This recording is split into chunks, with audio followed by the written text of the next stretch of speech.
Two conducting spheres A and B of radii 4 cm and 2 cm carry charges of 18 into 10 to the power minus 8 stat coulomb and 9 into 10 to the power minus 8 stat coulomb. State coulomb जो होती है वो charge की unit होती है CGS unit में, और दो कंडक्टिंग स्फीयर हैं, एक की रेडियस 4 सेंटीमीटर और एक की रेडियस 2 सेंटीमीटर। इनको आपस में कांटेक्ट में लेके आए हैं और ये पूछ रहे हैं कि when they put in electrostatic contact the charge कहाँ से कहाँ फ्लो करेगा। तो चार्ज हायर पोटेंशियल से लोअर पोटेंशियल की तरफ फ्लो करेगा, और स्फीयर की सरफेस का जो पोटेंशियल होता है वो होता है के क्यू बाई आर। अब के तो हम दोनों फॉर्मूलों में यूज़ करेंगे, तो ये क्यू बाई आर के रेशियो पे डिपेंड करेगा, जिसका क्यू बाई आर ज़्यादा होगा उसका पोटेंशियल ज़्यादा होगा, और चार्ज फ्लो करता है हायर पोटेंशियल से लोअर पोटेंशियल। तो पहले का अगर हम क्यू बाई आर निकालेंगे तो चार्ज था 18 into 10 power minus 8 state coulomb upon radius थी 4 सेंटीमीटर। सीजीएस यूनिट में ही रखते हैं, कोई दिक्कत नहीं है। और दूसरे का जो है वो है 9 into 10 power minus 8 state coulomb और रेडियस है उसकी 2 सेंटीमीटर। तो ये दोनों बराबर आ रहे हैं। आप अगर 2 से कैंसिल करोगे तो ये 9 टाइम्स आ जाएगा, तो ये भी 9/2 इंटू 10 पावर माइनस 8 आ रहा है, ये भी वही वैल्यू आ रही है। इसका मतलब दोनों का पोटेंशियल सेम होगा, और जब सेम पोटेंशियल के दो पॉइंट्स कनेक्ट करोगे, दो स्फीयर्स कनेक्ट करोगे, तो कोई भी चार्ज का फ्लो नहीं होगा, तो charge will not flow at all. So your answer is a part.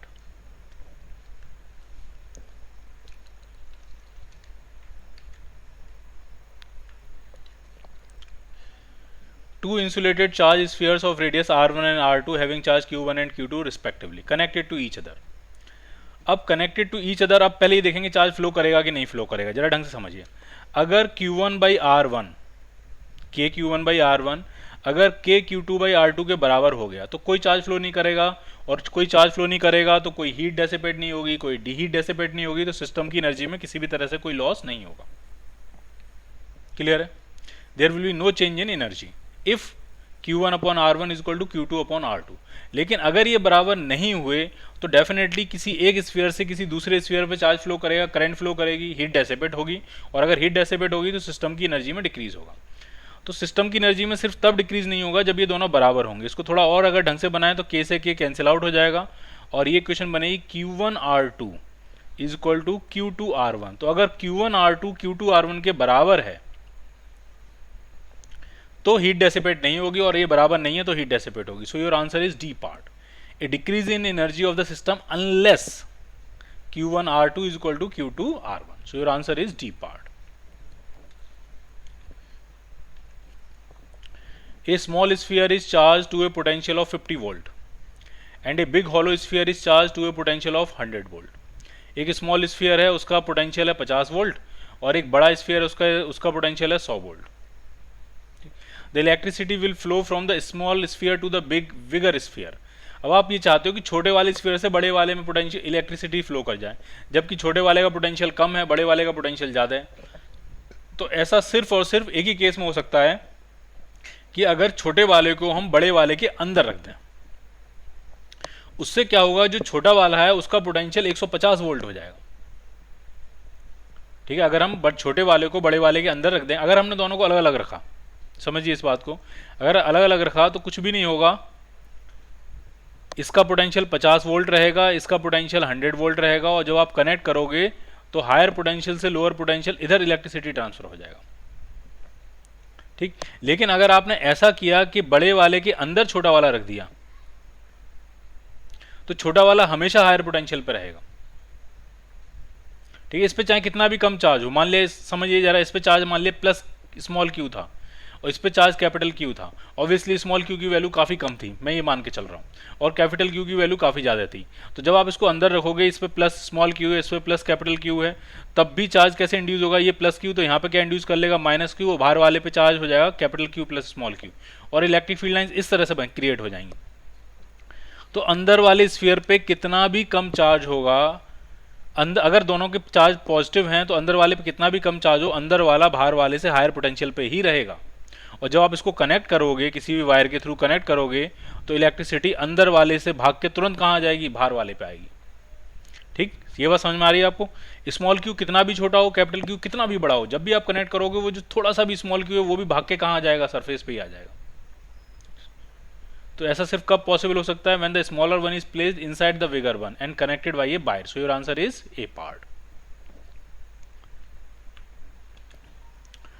Two identical charges are placed at the two corners of an equilateral triangle. The potential energy of the system is U. The work done in bringing an identical charge from infinity to the third vertex. समझिए क्या है. आपके पास एक equilateral triangle है,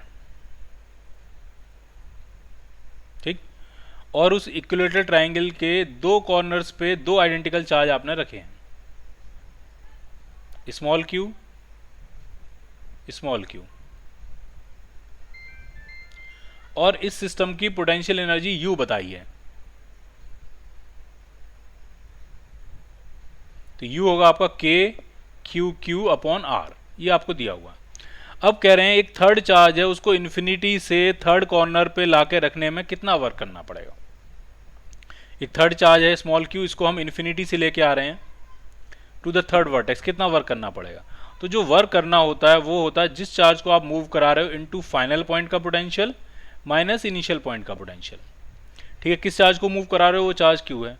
final point तो ये है जहाँ पे आप लेके आ रहे हो, इनिशियल तो आपका इन्फिनिटी था, तो इनिशियल का पोटेंशियल तो जीरो हो जाएगा. अब जरा इस पॉइंट का फाइनल पॉइंट का पोटेंशियल निकालते हैं. तो इस पॉइंट का जो पोटेंशियल होगा वो इस चार्ज की वजह से भी होगा और इस चार्ज की वजह से भी होगा. इस चार्ज की वजह से कितना होगा तो KQ/R, और इस चार्ज की वजह से भी कितना होगा KQ/R. तो इस पॉइंट का पोटेंशियल जो बनेगा वो आपका बनेगा 2 टाइम्स KQ/R. तो कितना वर्क करना पड़ गया, तो वो करना पड़ गया 2 times KQ/R and it is equal to 2 times U. इतना वर्क करना पड़ जाएगा आपको. So your answer is B part. Clear. 4 electric charges plus plus Q minus Q minus Q. दो चार चार्ज हैं, दो प्लस प्लस हैं, दो माइनस माइनस हैं. एक स्क्वायर के कॉर्नर पर रखें जिसकी साइड 2L दी हुई है आपको. इलेक्ट्रिक पोटेंशियल पूछ रहे हैं एट ए पॉइंट ए कोई पॉइंट है वो कहाँ है, Midway between two charges, plus plus के मिडवे है. ठीक है, तो अच्छा सा एक डायग्राम बनाएंगे. ये एक स्क्वायर है,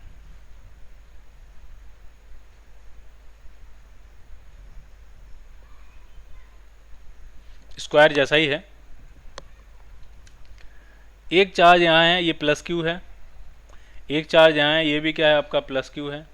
एक चार्ज यहाँ है, ये माइनस Q है, और ये वाला भी क्या है आपका माइनस Q है. ठीक, और इन सब की साइड जो है वो 2L दी हुई है आपको.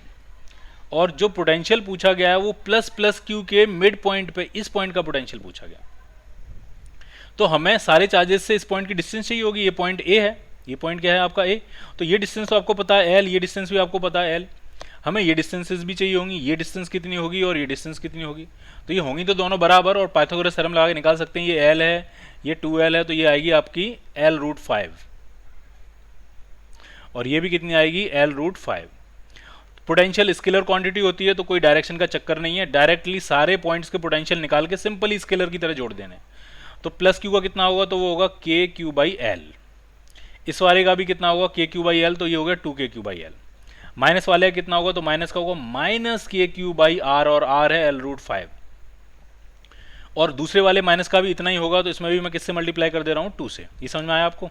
इस प्लस वाले कितना होगा तो प्लस KQ/डिस्टेंस R, R L के बराबर है. इस माइनस Q का कितना होगा तो माइनस KQ/R, R किसका है L√5 के बराबर है.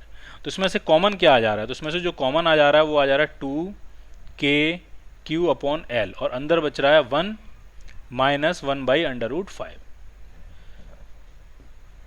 K की वैल्यू डालोगे 1/4πε0. So your answer is B part.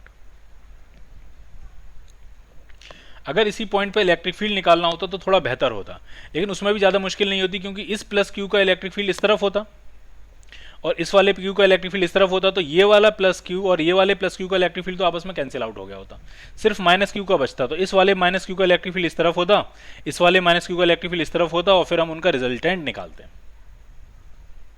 ठीक, तो वो थोड़ा बेहतर क्वेश्चन हो सकता था.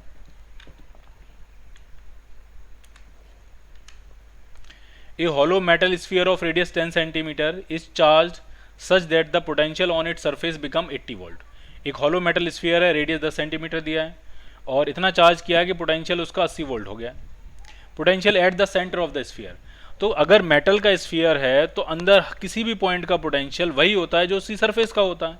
अगर सरफेस का पोटेंशियल 80 वोल्ट है तो अंदर हर पॉइंट का पोटेंशियल कितना होगा 80 वोल्ट. एक पैरेलल प्लेट कैपेसिटर है, यूनिफॉर्म इलेक्ट्रिक फील्ड है उसके अंदर, distance between the plates d है, एरिया हर प्लेट का E है, तो एनर्जी स्टोर्ड पूछ रहे हैं कितनी होगी कैपेसिटर में। तो ये डायरेक्ट फॉर्मूला है, energy stored in the form of electric field. इसकी जो एनर्जी डेंसिटी होती है वो होती है half epsilon not E square. ये है एनर्जी पर यूनिट वॉल्यूम, और इसमें अगर मैं वॉल्यूम से मल्टीप्लाई करूं तो टोटल एनर्जी आ जाएगी। वॉल्यूम होगा एरिया इंटू सेपरेशन, तो ये होगी उस कैपेसिटर के अंदर store total energy. So your answer is C part.